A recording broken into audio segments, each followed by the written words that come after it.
GST 2.0 implementation நிறைய motor சைக்கிள்ஸோட விலையை குறைச்சிருக்கு.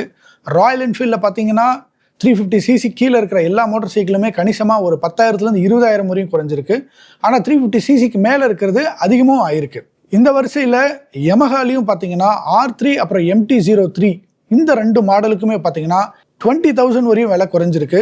இதுக்கு முன்னாடி 3,59,000 இருந்தது, இப்போ வந்து 3,39,000 மாறி இருக்கு. அதே தான் MT-03க்கும் 3.49 இருந்தது, இப்போ 3.29 மாறி இருக்கு.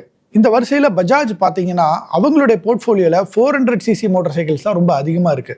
ட்ரையம்ப் எடுத்துக்கலாம், KTM, அதுக்கப்புறம் பஜாஜ் டாமினார், இந்த மாதிரியான பைக்ஸ் எல்லாமே 400 அதாவது 350cc மேலே 400cc இருக்கு. அப்படிங்கிறதுனால இதோட விலையெல்லாம் ஏறும் அப்படின்னு எதிர்பார்த்தாங்க. ஆனால் அப்படி இல்லை, எல்லா விலையும் அப்படியே ரீட்டைன் பண்ணியிருக்காங்க. இந்த ஜிஎஸ்டி ஸ்டாண்டர்டாக 40% ஆனாலும் நாங்கள் அதே ப்ரைஸ் தான் மெயின்டைன் பண்ண போகிறோம்னு பஜாஜ் சொல்லியிருக்காங்க. இது எந்த அளவுக்கு இந்த ஃபெஸ்டிவல் சீசனில் பஜாஜ்க்கு ஹெல்ப்ஃபுல்லாக இருக்க போகுது அப்படிங்கிறத ஃபெஸ்டிவல் முடிஞ்ச அப்புறம் அதோட சேல்ஸ் சாட்டில் தெரிய வரும், பார்க்கலாம்.